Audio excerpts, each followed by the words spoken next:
మీ ఎలాంటి వ్యాపార ప్రకటనలకైనా వెంటనే మా ఛానల్ సంప్రదించండి. ప్రస్తుతం మనతో పాటు ప్రముఖ ఆధ్యాత్మికవేత్త మంత్రతంత్ర జ్యోతిష్యులు ఐకాన్ ఆస్ట్రాలజర్ సురేష్ బాబు గారు మనతో ఉన్నారు. గురువు గారితో మాట్లాడేద్దాం. నమస్కారం గురుగారు.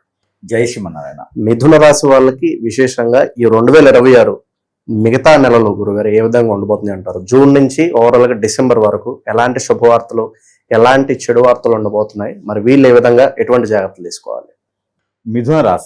మిథున రాశి వారికి ఈ యొక్క 6 మాసాలు 7 మాసాలు కూడా, అంటే జూన్ మాసం నుంచి డిసెంబర్ మాసం 2026 సంవత్సరంలో ఎలా ఉండబోతుందంటే, మొదటిగా జూన్ 2వ తారీఖు మారేటువంటి గురువు, ఈ గురువుతో పాటు శుక్రుడు, వీరిద్దరు కూడా ఇప్పటివరకు మిథున రాశిలోనే సంచరిస్తూ ఉన్నారు. మిథున రాశి నుంచి కర్కాటక రాశికి వస్తున్నారు. ఈ కర్కాటక రాశిలో అక్టోబర్ 31వ తారీఖు వరకు కూడా సంచరిస్తూ ఉంటారు. 40 రోజులకు ఒకసారి ఏమో శుక్రుడు మారుతూ ఉంటాడు, శుక్రుడు అటు ఇటు ఉంటాడు. కానీ ఇప్పుడు ప్రజెంట్గా ఈ జూన్ మాసం ఉన్నప్పటికీ శుక్రుడితో పాటు గురువు ఉంటాడు, గురువుతో పాటు శుక్రుడు సంచరిస్తూనే ఉంటారు కర్కాటక రాశిలో. ఈ కర్కాటక రాశిలో గురు సంచారం ఎలా ఉంటుంది అంటే కనుక 2వ స్థానంలోకి వెళ్ళిపోతున్నారు. ఇక్కడ మిథున రాశికి 2వ స్థానంలోకి కర్కాటక రాశి.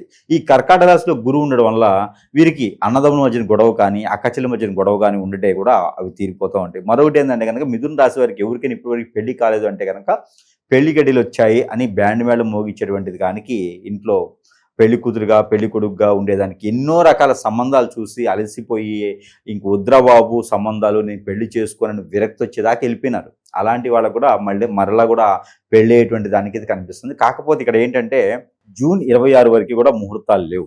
అధిక జ్యేష్ఠం ఉంటుంది. ఇప్పుడు జూను 18వ తారీఖు నుంచి జ్యేష్ఠ మాసం, నిజ జ్యేష్ఠ మాసం వస్తుంది. ఆ తర్వాత జూలై 16 నుంచి ఆషాఢ మాసం మొదలవుతుంది. అంటే ఇప్పుడప్పుడు కుదిరితే జూన్ మాసంలో కూడా ఒకటి మతలబు ఏంటంటే, ఇంట్లో ఎవరైనా పెద్దగా ఉండి జ్యేష్ఠ మాసం అయి ఉండి పెద్దవారే పుట్టి ఉండి ఆపోజిట్లో కూడా జ్యేష్ఠ మాసం అయిందనుకోండి, ఇక ఆ సంబంధాలు చేసుకోకూడదు. లేదా జ్యేష్ఠ పుత్రిక, జ్యేష్ఠ పుత్రుడు జ్యేష్ఠ మాసం అయితే చేసుకోకూడదు. ఇక వాళ్ళ జ్యేష్ఠ అనుకోండి, జ్యేష్ఠ నక్షత్రం అనుకోండి, ఇక అసలు పెళ్లికి పనికిరాదు. అందుకని పెద్దవారుగా ఉన్నప్పుడు జ్యేష్ఠ మాసాలు పెళ్లిళ్ళు అనేది చేసుకోకూడదు. కాబట్టి ఇంటికి పెద్ద అయి ఉండి మిథున రాశిలో ఉన్నారు అంటే కనుక వారికి కూడా ఈ యొక్క జూన్ మాసంలో పెళ్ళిళ్ళు సెట్ అవ్వదు. కాబట్టి ఆగస్టులో మాత్రమే పెళ్ళిళ్ళు. ఆగస్టులో కూడా ఇప్పుడు వినాయక చవితి అయిపోయిన తర్వాత చేసుకోవాలి, లేదా వినాయక చవితికి ముందు ఏదైనా ముహూర్తం అంటే 3 ముహూర్తాలు ఉన్నాయి. కాబట్టి పెళ్ళిళ్ళు అనేది మిథున రాశి వారికి గురువు మారినప్పటికీ కూడా 2వ స్థానంలో గురువు వచ్చినప్పటికీ కూడా మన అబ్బాయి మన అమ్మాయి అనిపించుకోవచ్చు. అంతేకనుక పెళ్లి మాత్రం నవంబర్లోనే చేసుకోవాలి, నవంబర్ లేదా డిసెంబర్. ఇది ఇప్పుడు ఏమవుతుందంటే కార్తీక మాసం ఆరంభమవుతుంది. కార్తీక మాసము మిథున రాశి వారికి కలిసి వచ్చేటువంటి మాసం. కాబట్టి ఎవరైనా పెళ్లి చేసుకోవాలంటే కంగారు పడద్దు, తొందరపడద్దు, దిగులు పడద్దు, పెళ్ళిళ్ళు అవుతాయి. ఎందుకంటే గురువు మారాడు కదా, గురువు చిన్నగా మారతాడు. గురువు మారాడు కాబట్టి మీ జీవితాల్లో ఇక మొత్తం కూడా అంతా బాగుంటుంది, ప్రశాంతమైన వాతావరణం లభ్యపడుతుంది. అప్పటికి గురువు ఎక్కడికి వస్తాడు అంటే సింహరాశిలో గురువు సంచరి చేస్తుంటాడు, కన్యారాశికి ఆరంభం అవుతూ ఉంటాడు. కాబట్టి వారికి మంచి స్థానం అది. కాబట్టి అప్పుడు వారికి పెళ్లి గడియలు అనేది ఆరంభం అయ్యటం కాదు, అప్పుడు మధ్యస్థగా ఉంటాయి. కాబట్టి పెళ్లిళ్ళు చేసుకున్న జీవితకాలం నిలబడుతుంది, పిల్లలు వెంటనే పుడతారు, వారి సంసారం, జీవితం, కాపురం అంతా కూడా బాగుంటుంది. కాబట్టి మిథున రాశి వారు ఎవరైనా పెళ్లి చేసుకోవాలనుకుంటే ఈ యొక్క 2026 సంవత్సరం నవంబర్ డిసెంబర్ మాసాల్లోనే చేసుకుంటే చాలా అద్భుతంగా ఉంటుంది. గురుబలం అయితే ఉన్నది. ఏదైనా వ్యాపారం చేసుకోవడానికి బాగుంటుంది, వ్యాపార వృద్ధి చేసుకోవడానికి చాలా అద్భుతంగా ఉంటుంది. ఇక వీరికి ఎన్నో రకాల సదుపాయాలైనటువంటి అవకాశాలు వస్తాయి. ఎవరైనా కొత్తగా వ్యాపారం పెట్టాలనుకుంటే గోల్డ్ సిల్వర్ లాంటి వ్యాపారాలు, పాల ఉత్పత్తులకు సంబంధించిన వ్యాపారాలు, హాస్పిటల్ మెడికల్ షాప్ లాంటి వ్యాపారాలు, డాక్టర్స్ లాంటి వ్యాపారాలు ఏదైనా ఉంటే కూడా వీరు చేసుకుంటే చాలా అద్భుతంగా ఉంటుంది. ఇక వీటికి మెడికల్ షాపుల రంగంలో కూడా వీరికి చాలా బాగుంటుంది. బ్యాంకింగ్ సెక్టర్ కూడా చేసుకుంటే చాలా అద్భుతంగా ఉంటుంది. ఫైనాన్స్ సంబంధించినటువంటి సెక్టార్లో కూడా వీరికి ఇన్సూరెన్స్ వాటిలో కూడా చాలా అద్భుతంగా ఉంటుంది. కాబట్టి అలాంటి ప్రయత్నం అయితే వీరు చేసుకోవచ్చు. ఇక మరొకటి ఏంటంటే కనుక జూన్ నుంచి జూలై ఈ 2 మాసాల్లో కనుక వీరికి ఎవరికి ఇచ్చిన డబ్బులు రావడం కానీ బాగుంటుంది. అలాంటి డబ్బులు ఏదైనా ఇచ్చి ఉంటే అడిగటం చాలా మంచిది. ఇక వీరి ఆరోగ్యం కూడా కొంచెం క్షీణించేలా కనిపిస్తుంది. ఆస్తమా లాంటివి కానీ, టీబీ లాంటివి కానీ, సైనస్ లాంటివి కానీ, ఒబిసిటీ లాంటివి కానీ ఎక్కువగా కొంచెం బాధిస్తూ ఉన్నాయి. కాబట్టి దాని దగ్గర ప్రికాషన్స్ అయితే మాత్రం కొంచెం తీసుకుంటూ ఉండాలి. ఆ అన్నంలో తినేటప్పుడు దాంట్లో కానీ ఇంగువ లేకపోతే తెల్ల ఆవాల పౌడర్ని కొంచెం వేసుకొని చేసుకుంటూ ఉంటే కనుక వీరికి కొంచెం ఇబ్బంది లేకుండా అయితే ఉంటుంది. అలానే ఈ యొక్క మిథున రాశి వారికి మరొక అదృష్టం ఉంటుంది. ఆగస్టు, సెప్టెంబర్, అక్టోబర్ ఈ 3 మాసాల్లో విదేశీయానం అయితే బాగా కనిపిస్తూ ఉందండి.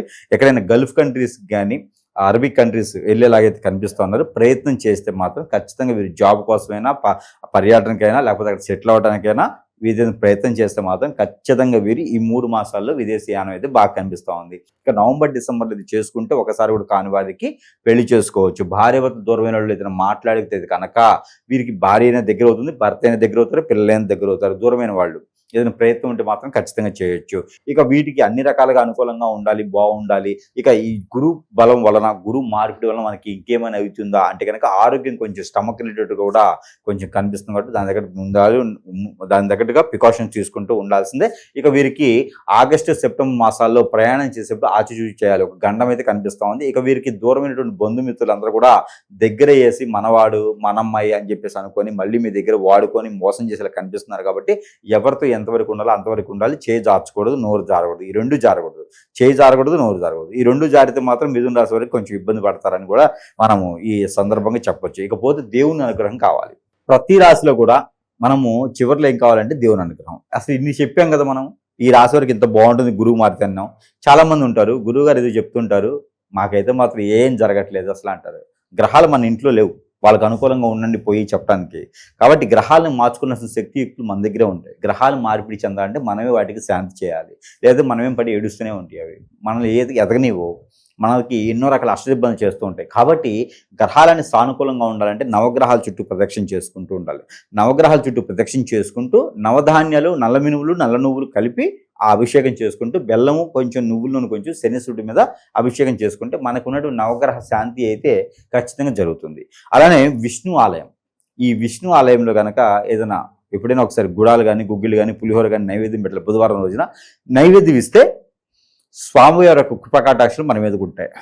అలానే మనకి ఈ దేవుని అనుగ్రహం, ఇక వీరు చేసుకోవాల్సిన పరిహారాలు కూడా ఉంటాయి. దానితో పాటు మన దగ్గర మంత్రోచ్చారణ చేసినటువంటి కొన్ని వస్తువులు అయితే మనం ప్రజలకు ఇవ్వడం అనేది జరుగుతుంది. దాంట్లో ఇప్పుడు వీరికి ఏంటంటే కనుక ఈ యొక్క ఉంగరం వారి జాతక ప్రకారంగా, వారి నక్షత్ర ప్రకారంగా వారు ఏ పని చేస్తారు, ఏం పని కావాలి అవన్నీ కూడా అయ్యేలాగా, వారి మీద ఏ చెడు జరిగింది అది కూడా పోయేలాగైతే ఈ ఉంగరం వారి తత్వాన్ని బట్టి ఉంగరం స్టోన్ మారుతుంది. ఇది సిల్వర్లో చేయించినటువంటి ఉంగరం. ఈ ఉంగరం మన దగ్గర లభ్యపడుతుంది. ఈ యొక్క ఉంగరాలు స్టోన్స్ వేసి, ఇవన్నీ హగ్గిక్ స్టోన్స్ అంటారు, సబ్క్యూట్ స్టోన్స్ అంటారు. ఈ స్టోన్స్ వేసేసి మనం ఉంగరం వేయడం జరుగుతూ ఉంది. ఈ మిథున రాశి వారికి ఈ ఉంగరం అనేది అదృష్ట రత్నం కాదు, అదృష్టం కూడా వీరికి అలా తట్టి లేపుతుంది. కాబట్టి మనం వేచి చూసుకుంటూ ఉండాలి. తలుపు తీయకూడదు. గాలి వస్తుంది, దుమ్ము వస్తుంది, దొంగలు వస్తారు. మనం ఎప్పుడైతే తలుపు దగ్గర కూర్చొని తలుపు ఎప్పుడు కొడతారా అని చూస్తుందో అదృష్టాన్ని, ఈ ఉంగరం వారికి చాలా అద్భుతంగా పనిచేస్తుంది. అన్ని వనరులు కూడా ముందుకు వచ్చేస్తాయి. దీంతోపాటు ఇది ఆరవళి కాటుక, 21 భస్మాలతో చేసినటువంటి కాటుక. ఈ కాటుకుని ఆడవారు అయితే కంటిలో పెట్టుకోవాలి, మగవారు అయితే కనుక తలమేం పెట్టుకోవచ్చు, నుదుటిని పెట్టుకోవచ్చు. అదే కనుక పిల్లలు అయితే కనుక ఇక్కడ మనకి బొగ్గను పెట్టొచ్చు, నుదుటిని పెట్టొచ్చు, ఈ ప్రాంతం బ్యాక్ పెట్టొచ్చు, ఫ్రంట్ పెట్టొచ్చు, గొంతు దగ్గర పెట్టొచ్చు. ఎక్కడ పెట్టినా కూడా ఈ యొక్క ఆరవళి కాటుక అనేది చాలా అద్భుతమైనది. ఇదైతే మనకి వారికి ప్రజలకు ఎవరికైనా కావాలంటే ఇవ్వడం జరుగుతుంది. కాబట్టి ఈ ఆరవళి కాటుకు పెట్టుకున్న వారికి దినదిన అభివృద్ధి కాదు, అన్ని రకాల బాగుంటుంది. దీనితో పాటు ఇది కుంకుమ మిథున రాశి వాళ్ళు ధరించుకుంటే చాలా అద్భుతంగా. ఇది లక్ష్మీ కుబేర కుంకుమ. ఎవరైనా ఆర్థికపరమైన ఇబ్బందులు ఉన్నారు, అనారోగ్య పాలైపోతున్నారు, స్టమక్ అంతా బాగాలేదు, నాకు అన్ని రకాలు ఏం జరుగుతుందో తెలియట్లేదు, అష్టదిబ్బందులు అయిపోయినాను, నేను ముందుకు వెళ్ళలేకపోతున్నాను, ఆర్థిక సంక్షోభంలో ఇరుక్కుపోయాను అనుకున్న వారికి అందరికీ కూడా లక్ష్మీ కటాక్షం ఉండాలంటే కనుక లక్ష్మీ కుబేర కుంకుమని ధరించుకుంటూ ఉండాలి. ఇది మనం వాసన పీల్చుకుంటే కూడా మనకి ఒక రకమైనటువంటి సింధూర వాసన వస్తూ ఉంటుంది. ఎట్లా అంటే మనకి కస్తూరి కాయ ఉంటుంది కదా, కస్తూరి కాయ మీకు అందరికీ తెలిసే ఉంటుంది. ఆ కస్తూరి కాయ అటువంటి స్మెల్ ఏదైతే వస్తుందో అటువంటి స్మెల్ వచ్చేటువంటి కుంకుమ అనమాట. ఇది ప్రతిరోజు నుదుటి మీద ధరించుకొని పడుకుంటే కనుక వారికి కుబేరం, ఆ లక్ష్మీ కుబేరం, ఆ వజ్రవేడలు వచ్చే మార్గాలు, డబ్బు సంబంధించే విశేషాలు, మన మీద అట్రాక్షన్ ఉండేటువంటి గుణాలు అందరికీ ఉండేలాగా, మనం అంటే అందరూ పడి చచ్చిపోయి మన దగ్గరికి వచ్చేలాగా అట్రాక్షన్ కూడా కలుగుతుంది. అలాంటి కుంకుమని మనము వారికి ఫ్రీగా ఇస్తున్నాను, పూర్తి ఉచితంగా ఈ కుంకుమని నేను అందజేస్తున్నాను. ఈ కుంకుమని, ఇన్ని విశేషాలు ఉన్నటువంటి కుంకుమని నేను పూర్తి ఉచితంగా మిథున రాశి వాళ్ళకి ఇస్తున్నాను. నా వద్ద నుంచి వారి చెంతకి చేరేటటువంటి దారి ఖర్చులకు మాత్రమే రుసుము తీసుకుంటాను. ఈ యొక్క కుంకుమ అయితే మాత్రం పూర్తి ఉచితంగా ఇస్తున్నాను. కాబట్టి ఎవరికైనా కావాలంటే సంప్రదించవచ్చు. ఇంకా ఇలాంటి మార్గాలు, విశేషాలు, ఇలాంటి ధర్మాలు, దానాలు చేసుకుంటూ దీంతోపాటు పట్టిక 1, కర్పూరం బిళ్ళలు ఒక 5 నుంచి 7, అలానే సాంబ్రాణి కడ్డీలు ఒక 2 నుంచి 5, ఇవన్నీ కూడా తీసుకొని దిష్టి తీసేసుకొని కాల్చివేసేయాలి. మనం ముందే కాల్చివేయాలి.